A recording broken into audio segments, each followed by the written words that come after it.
విభజన చట్టంలో లేని రాజ్యాంగంలో లేని ప్రత్యేకమైన మినహాయింపు ఒక్క తెలంగాణ రాష్ట్రానికి ఆనాడు ఇక్కడ ఉన్న ఎమ్మెల్యేలు ఆనాడు ఎంపీలుగా పోయి జైపాల్ రెడ్డి గారితో మాట్లాడితే జైపాల్ రెడ్డి గారు కేంద్ర మంత్రిగా ప్రధానమంత్రి మన్మోహన్ సింగ్ గారిని యూపీఏ చైర్పర్సన్ సోనియా గాంధీ గారిని ఒప్పించి వినియోగం ప్రాతిపదికన 53.46% అంటే దాదాపుగా 54% తెలంగాణ రాష్ట్రానికి 46% ఆంధ్రప్రదేశ్ రాష్ట్రానికి వాస్తవంగా ఉత్పత్తి సామర్థ్యం ప్రకారం చూసుకుంటే 36% తెలంగాణలో ఉండే 64% ఆంధ్రప్రదేశ్లో ఉండే విభజన చట్టం ప్రకారం తెలంగాణకు 36% వచ్చే విధంగా ఆంధ్రప్రదేశ్కి 64% వచ్చే విధంగా ఉంటే జైపాల్ రెడ్డి గారు తీవ్రమైన కృషి చేసి తెలంగాణ రాష్ట్రానికి 53.46% ఇప్పించి కేంద్ర ప్రభుత్వం నుంచి ఆదేశాలు ఇప్పించి ఆనాడు తెలంగాణ రాష్ట్రాన్ని చీకట్ల నుంచి కాపాడింది అధ్యక్ష. ఇక్కడ కూర్చున్నోళ్ళు పొంకనాలు కొడుతున్నోడు ఎవడేం చేయలే. అదేవిధంగా ఆనాడు నేను తెలుగుదేశంలో ఉన్న ఎమ్మెల్యేగా ఇదే సభలో ఇక్కడనే చంద్రశేఖరరావు గారు ముఖ్యమంత్రిగా ఉంటే అక్కడ ప్రతిపక్ష నాయకుడిగా విద్యుత్తు మీద చర్చ జరిగింది.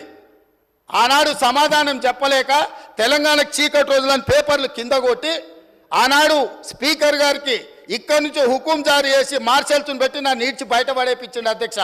రికార్డులు తీయండి. 2014-15 సందర్భంగా ఆనాడు ఇదే సభలో జరిగిన చర్చలో చంద్రశేఖరరావు గారు ఏ విధంగా సభను తప్పుదో పట్టిస్తుండు, ఏ విధంగా ప్రజల్ని మభ్యపెడుతుండు, ఏ రకంగా కాంగ్రెస్ పార్టీ ఆ రోజు నేను తెలుగుదేశంలో ఉన్నా నేను స్పష్టంగా చెప్పిన ఆ రోజు రికార్డులు తీయండి అధ్యక్ష, మీరు సభను వాయిదా వేయండి, అవసరమైతే ఆ రికార్డులు తీద్దాం.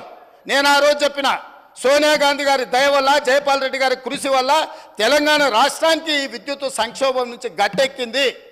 నేను తెలుగుదేశం ఎమ్మెల్యేగా ఉన్నా వాస్తవాలను చెప్పాలి అని చెప్పి అక్కడి నుంచి నేను తెలుగుదేశం ఎమ్మెల్యేకి ఈ సభలో మాట్లాడితే ఈ సభ్యుడు వాళ్ళని పొగడతాడా, మార్షల్స్ని పెట్టి ఈడ్చి బయట పడేయండి, నన్ను ఈడ్చి బయట పడేపించండి అధ్యక్ష. ఈరోజు మీ ద్వారా తెలంగాణ సమాజానికి ఈరోజు నేను చెప్పదలుచుకున్న అధ్యక్ష, ఆ రకంగా తెలంగాణ రాష్ట్రాన్ని విద్యుత్ సంక్షోభం నుంచి ఆనాడు జైపాల్ రెడ్డి గారు, సోనియా గాంధీ గారు, మన్మోహన్ సింగ్ గారు కాపాడినరు. ఆ తర్వాత ఉమ్మడి రాష్ట్రంలో తీసుకున్న నిర్ణయాల వల్ల భూపాలపల్లిలో ఉన్న 1200 మెగావాట్లు కానీ ఇతర ప్రాంతాలలో ఆనాడు ఉమ్మడి రాష్ట్రంలో ప్రారంభించిన పవర్ ప్రాజెక్టులు తెలంగాణ రాష్ట్రం వచ్చిన తర్వాత ఉత్పత్తిలోకి వచ్చినాయి. కాబట్టి అడిషనల్ పవర్ మొత్తం మనకు యాడ్ అవ్వడం వల్ల తెలంగాణలో విద్యుత్ సంక్షోభాన్ని నుంచి మనం